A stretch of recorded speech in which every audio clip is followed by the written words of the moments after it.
नमस्कार, बखबर में आपका स्वागत है। मैं हूं राघवेंद्र सिंह।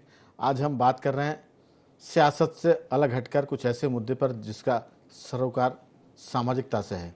असल में सोशल एक्टिविस्ट तो बहुत है, लेकिन अर्बन एरियाज में होने वाले जो प्रकृति के खिलाफ षड्यंत्र है उसके भी एक्टिविस्ट आज हमारे साथ हैं।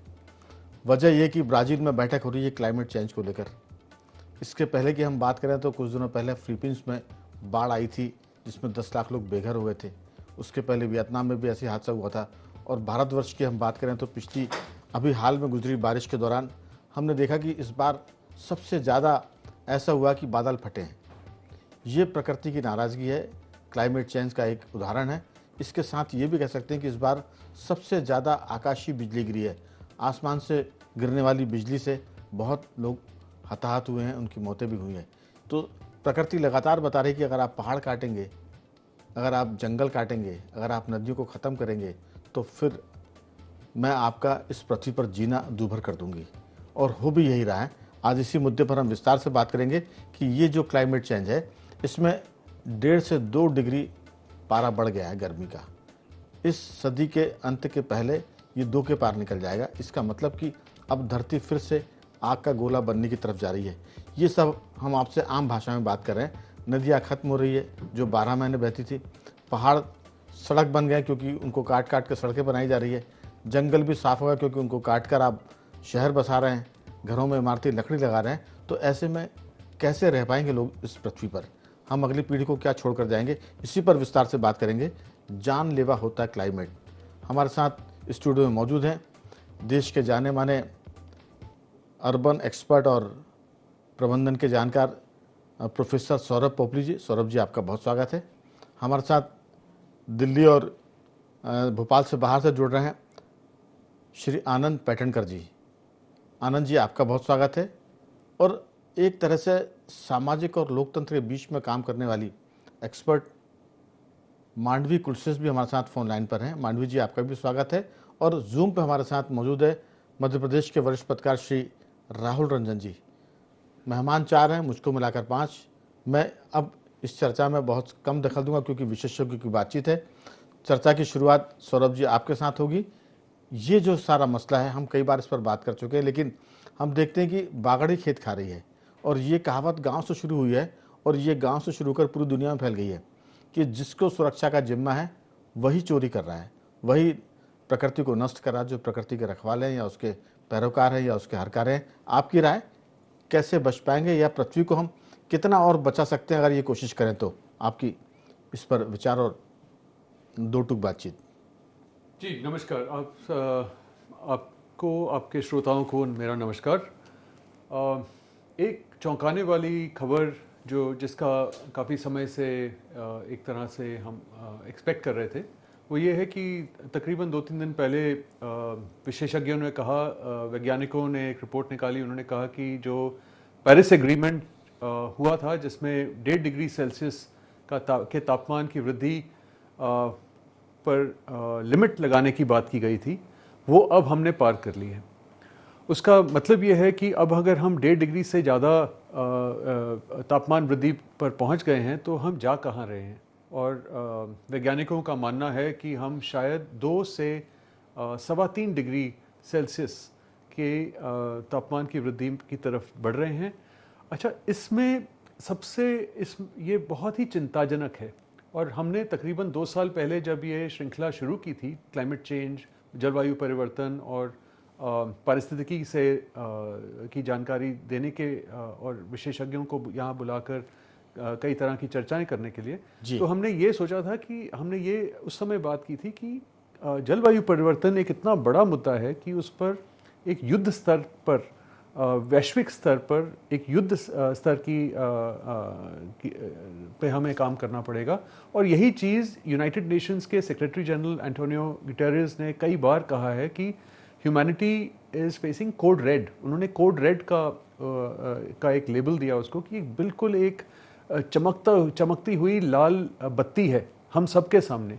और अगर हमने अपने अपने लाइफस्टाइल्स में, अपने जो हमारे अवधारणाएं हैं, हमारी सामाजिक अवधारणाएं हैं, उनमें अगर हम बदलाव नहीं कर पाते और नहीं करते फ़ौरन, तो हम एक ऐसी त्रासदी की तरफ बढ़ते जा रहे हैं जिसका जो इस हमारी कल्पना के ही बाहर है।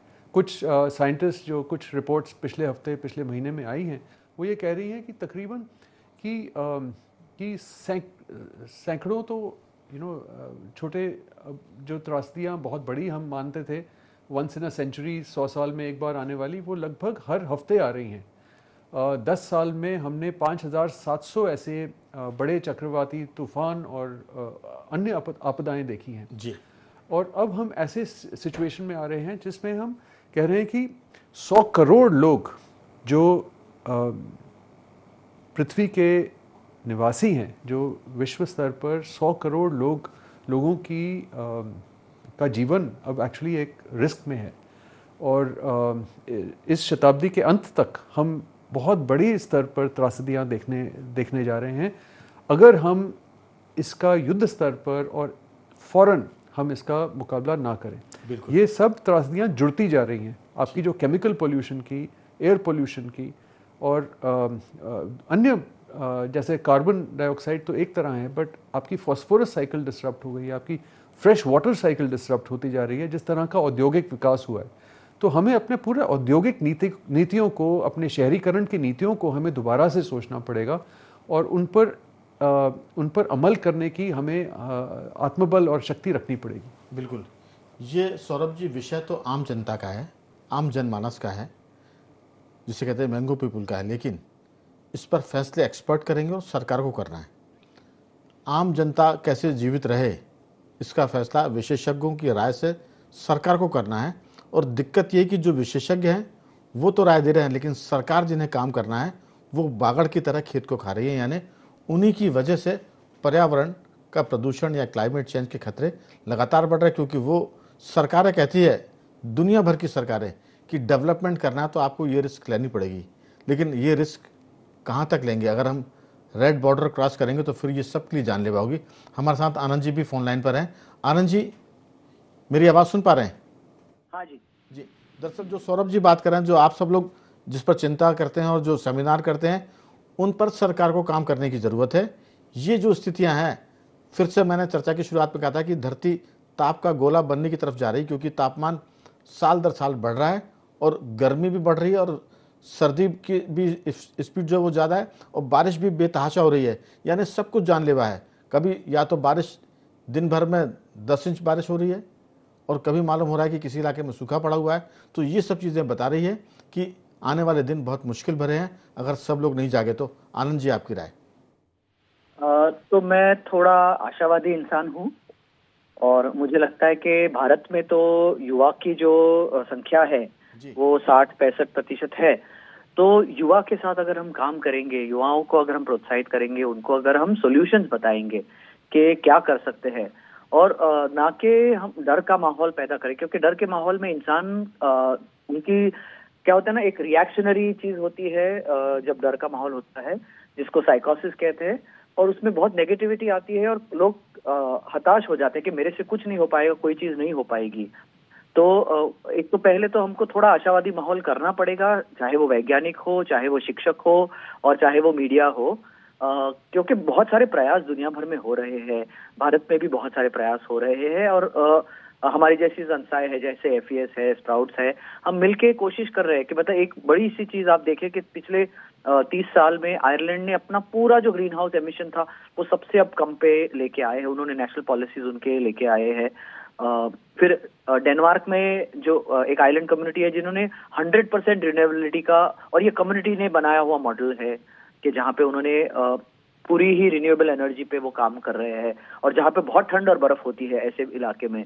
उसी तरह से मेक्सिको में एक जगह है जहाँ पे कार्बन न्यूट्रलिटी उन्होंने साथ में मिलके, मतलब लोगों का सहयोग लेके करने के लिए, ट्रांजिशन के लिए एक क्लाइमेट एक्शन प्लान बनाए हैं।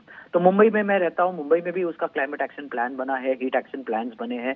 तो रीजन पे आप देखेंगे इंदौर को सबसे पिछले 3 बार क्लीनेस्ट सिटी का दर्जा मिला है।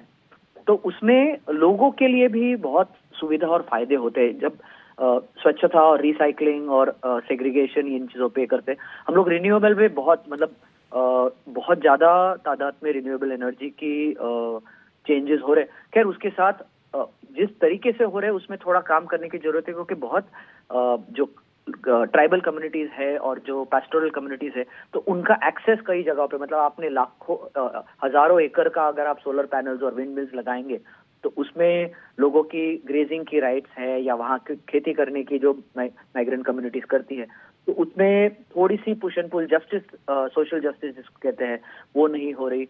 और जेंडर जस्टिस की भी बात मांडवी है, वो शायद बाद में और करेंगे, पर हमको सबको इंक्लूड करके लेना है, चाहे वो उजाला प्रोजेक्ट हो, चाहे वो स्वच्छ भारत हो, चाहे मिष्टी प्रोजेक्ट हो। तो कोस्टल कम्युनिटीज के वहाँ पे मैंग्रोव के इनिशिएटिव्स है। अभी मैं फिलहाल 2 दिन का हमने एक Indian institute of forest management ने ऑर्गेनाइज किया था ग्लोबल एनवायरनमेंट फंड करके। तो काफी तादाद में इंटरनेशनल फंड्स आ रहे हैं क्लाइमेट चेंज के लिए प्रोजेक्ट्स इंडिया में सपोर्ट करने के लिए। फिलहाल सिर्फ 15 प्रोजेक्ट है, पूरे साउथ एशिया में 335 प्रोजेक्ट है, तो उसमें से सिर्फ 15 है। तो उनकी कोशिश है कि वो प्रोजेक्ट्स 60, 70 या 100 के आसपास भी जा सके।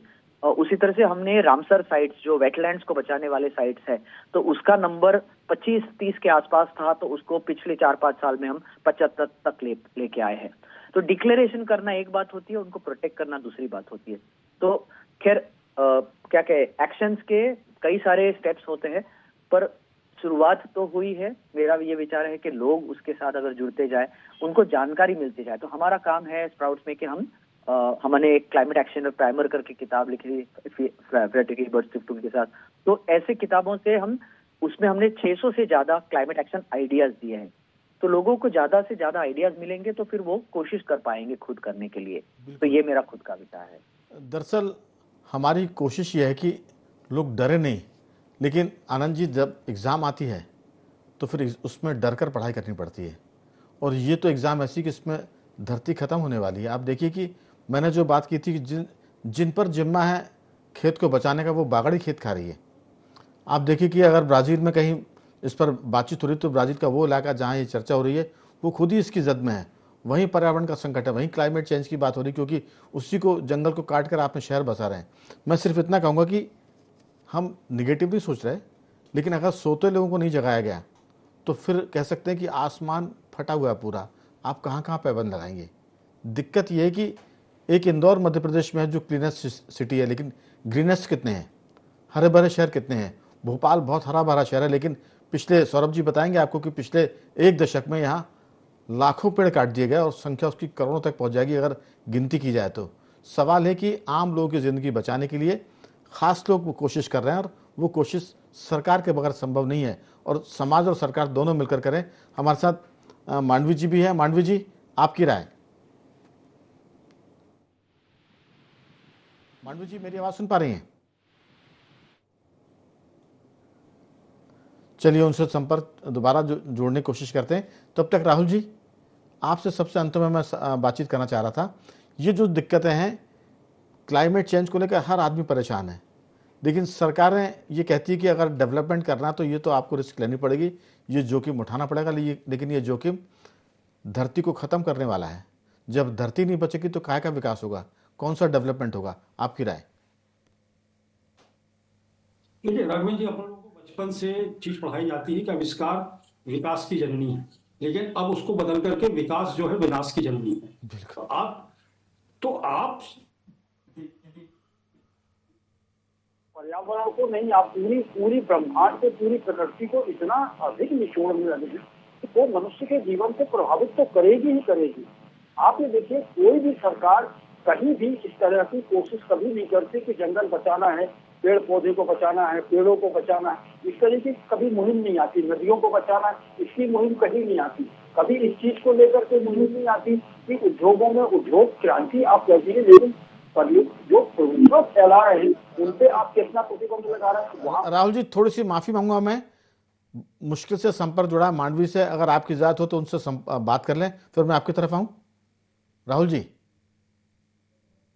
मांडवी जी अपनी बात करें।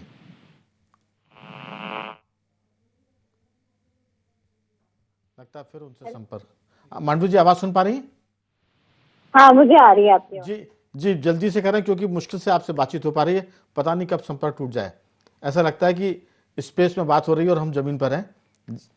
जी अच्छा अच्छा, नहीं नहीं, सॉरी। तो मैं एक्चुअली पहले का सुन नहीं पाई, क्या बात चल रही थी? विषय सिर्फ ये है कि क्लाइमेट चेंज जो हो रहा है उससे दुनिया संकट में आ रही है, तो सब जान रहे हैं, विशेषज्ञों को पता, आम आदमी को भी इसकी थोड़ी सी जानकारी है, लेकिन बचाने के उपाय जो आम आदमी और सरकार और समाज को मिलकर करने चाहिए उसमें दिक्कत हो रही है।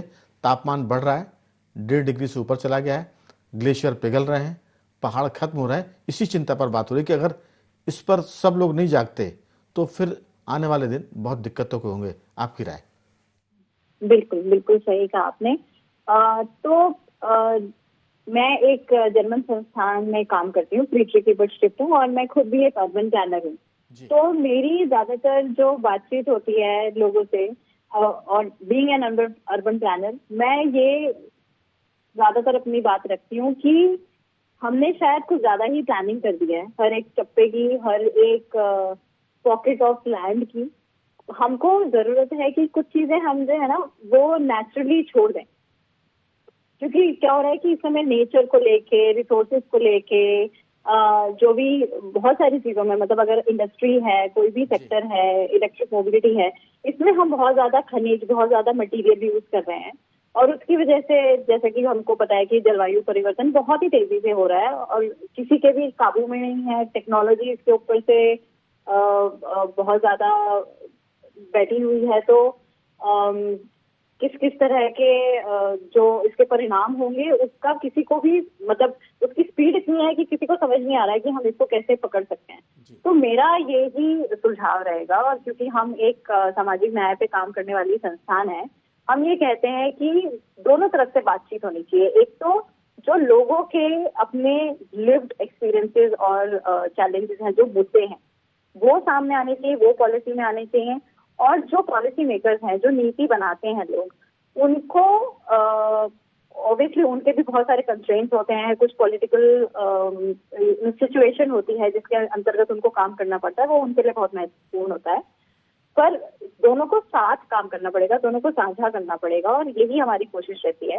जैसे अभी हम परसों फ्राइडे सैटरडे को भोपाल में भी एक कंसल्टेशन ऑर्गेनाइज करने वाले हैं, एग्जैक्टली इसी टॉपिक पे, अर्बन क्लाइमेट कंटेस्टेशन। तो बेसिकली इस तरह की बात होती है। बहुत सारी शहरों में बहुत सारे कॉन्फ्लिक्ट्स होते हैं संस्थानों को लेके। जैसे मैंने बोला कि एक रेस फॉर रिसोर्सेज है इस समय, तो किस तरह के संघर्ष हैं उसके बारे में किस तरह से बातचीत करनी चाहिए। एक मल्टी स्टेक होल्डर कंसल्टेशन होना चाहिए, जहाँ पे ना कि सिर्फ पॉलिसी मेकर बात कर रहे हो, पर जैसे अर्बनिस्ट है। मांडवी जी, दरअसल वो बातचीत क्या हो जो होनी चाहिए? बातचीत बेसिकली ये होनी चाहिए कि एक एक जना, मैं अपनी क्या आइडेंटिटी और क्या कह दीजिए कि एक ऐसा क्या पहलू है, एक ऐसा क्या एक्शन है जो मैं इस कॉन्वर्सेशन में ला सकती हूँ। मैं, जैसे कि मैं एक अर्बनिस्ट हूँ, मैं इस सॉल्यूशन में क्या, किस तरह से योगदान दे सकती हूँ, ये बातचीत होनी चाहिए। क्योंकि बहुत टाइम हम लोग ऐसा सोचते हैं कि अरे मैं तो एक इंडिविजुअल हूँ, मैं क्या ही कर पाऊंगा, मेरे तो बस की नहीं है, मुद्दा तो इतना बड़ा है, ये तो ग्लोबल मुद्दा हो गया। पर नहीं, हर कोई कुल मिलाकर अपनी तरफ सबको काम करने की जरूरत है, चाहे वो आम आदमी हो, विशेषज्ञ हो या सरकार हो। संकट यही है कि सब काम नहीं कर पा रहे हैं, बातें सब जगह हो रही है। मैं लौटूंगा आपके पास, समय की थोड़ी सी कमी है। राहुल जी से जल्दी से पूछता हूँ। राहुल जी, सबको एक साथ काम करने की जरूरत है। आनंद जी कहते हैं कि बहुत निराश होने की जरूरत नहीं है, बहुत निगेटिव सोचने की जरूरत नहीं है, लेकिन अगर तापमान 1.5 डिग्री बढ़ रहा है, ग्लेशियर पिघल रहे हैं, नदियां खत्म हो रही है, तो फिर चिंता तो करनी पड़ेगी। मुझे लगता है आप किस पर राय? वो पूरी दुनिया की बात नहीं कर रहा, मैं तो भोपाल शहर की ही बात करूँ। आप ये देखिए, आपसे 25 से 30 वर्ष पहले इस भोपाल शहर को नैनीताल समझा जाता था। ये समझा जाता था कि आप कश्मीर घूमने ले गए और शिमला भी भोपाल है। इस भोपाल का वातावरण, भोपाल का बेहतरीन था। लेकिन आप ये देखिए कि भोपाल शहर की जो पहाड़ियाँ जिन पर पेड़ पौधे के पेड़ को उनको काट दिया गया विकास के नाम से, वहाँ पर की बिल्डिंग है। यहाँ छोटी पौधे थी उसको उनके किनारे के पेड़ काट दिए गए और पेड़ काट करके उस स्थिति को जितना राजनेताओं ने नाश किया है उससे ज्यादा कोई नाश कर नहीं। तो सबसे बड़ी बात यह है कि यहाँ यदि सामाजिक संगठन या जो भी कालीनों में छात्र या खड़े भी हो जाते हैं। राहुल जी, आपसे अभी जो बात हो रही है उसमें आपकी वॉइस ठीक से नहीं आ पा रही है। मैं लौटता हूँ, अभी 5 मिनट का वक्त है हमारे पास, जल्दी से आपसे बातचीत करूँगा, थोड़ा सा इसको कोशिश करें ठीक करने की। सौरभ जी, जो प्राकृतिक आपदाएं, जो क्लाइमेट चेंज हो रहा है, आप देखिए कि आवाज़ें भी ठीक से नहीं आ रही हैं। हमें लगता है कि ये भी एक तरह की आपदा है। हम इसको ये मान लें कि ये तकनीक की आपदा है जो बातचीत में भी दिक्कत पैदा कर रही है। हम इसी पर बातचीत करना चाह रहे हैं कि चाहे वो कोई सी भी आपदा हो, अगर ये आएगी तो अभी संपर्क टूटा है, फिर जीवन के संपर्क भी टूट जाएंगे। इस पर चेतने की ज़रूरत है, काम करने की ज़रूरत है, और वो काम कागज़ पर नहीं, ग्राउंड जीरो पर होना चाहिए। आपकी राय? रघुवीर जी, सबसे बड़ी बात एक्चुअली दो बातें कही। आनंद ने कहा कि आशावादी होना चाहिए, बेशक सबसे ज़रूरी यही है कि हम एक सकारात्मक सोच रखें, हम रचनात्मक सोच रखें, हम आशावादी रहें। दूसरी बात यह थी कि नीति और न्याय को जोड़ने की बात कही गई, और नीतियों को मतलब पैनी नज़र से उनको देखा जाए। देखिए, कई तरह से हमारे शहरी जो विकास हो रहे हैं, औद्योगिक विकास हो रहे हैं, वो अपनी ही नीतियों के विपरीत जा रहे हैं। और हमें ज़रूरत है कि क्लाइमेट ओरिएंटेड, आज देखिए हमारे पास राष्ट्रीय स्तर पर कोई क्लाइमेट चेंज सबसे बड़ी आपदा है हमारी, पर हमारे पास कोई उसके लिए कानून ही नहीं है।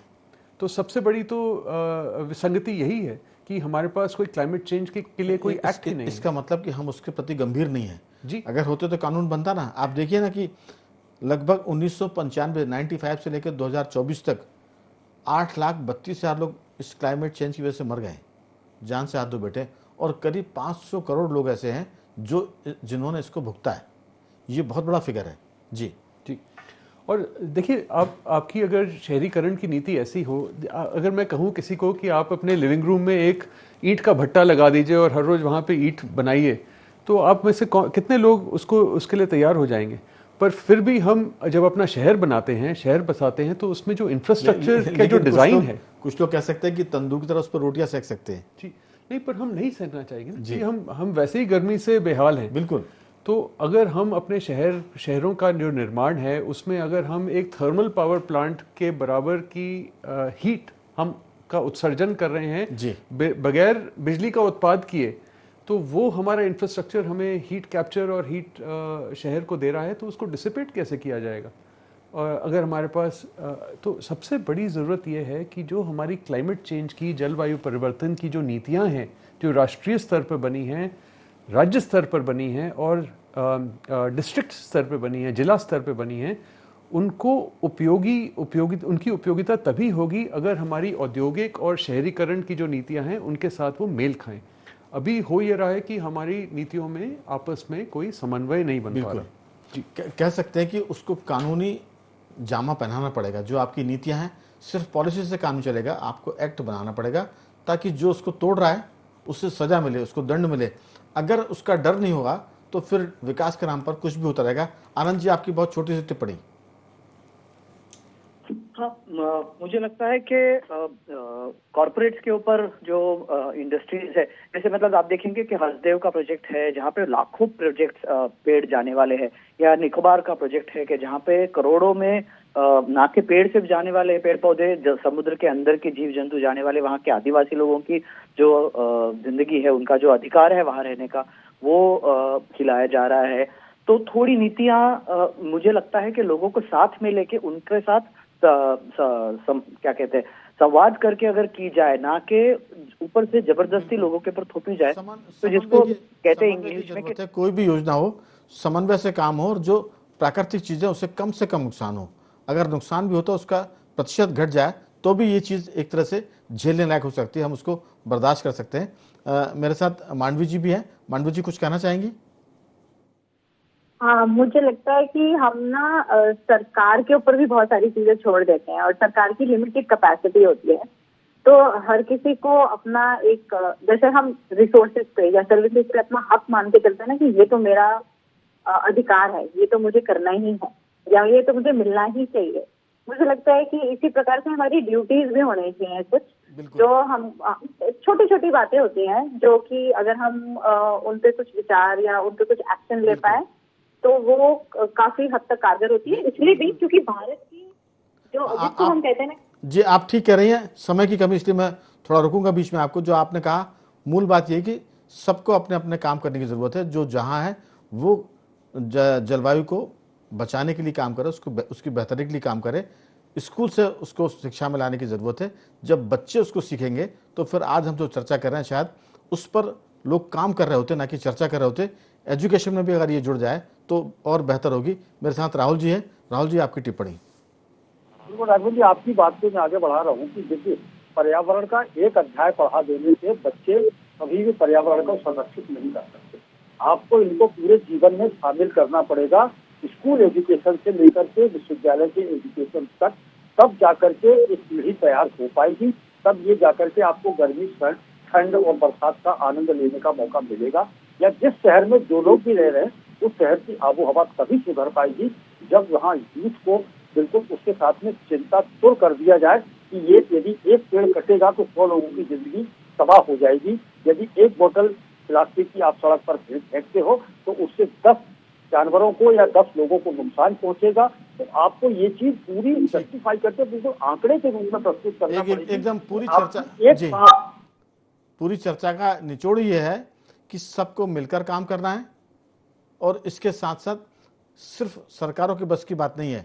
ये विशेषज्ञ भी काम करें और स्कूल से लेकर कॉलेज तक इसको शिक्षा में शामिल किया जाए और जो जहाँ है वहाँ इसकी चिंता करने के साथ काम भी करें।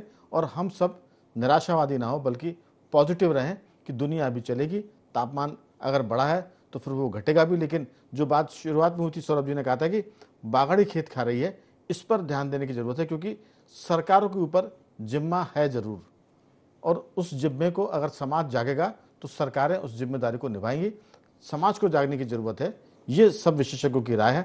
मैं समय की कमी, बातचीत को और हम लंबा चलाते, लेकिन समय कह रहा है कि यहीं रुकना पड़ेगा। मैं मांडवी जी का धन्यवाद करूंगा, राहुल जी का धन्यवाद करूंगा, आनंद जी आपका बहुत बहुत धन्यवाद, और सौरभ जी आपका भी साधुवाद कि आपने इस चर्चा में हिस्सा लिया। बखबर में सिर्फ इतना ही। बने रहिए हमारे साथ और देखते रहिए IND24।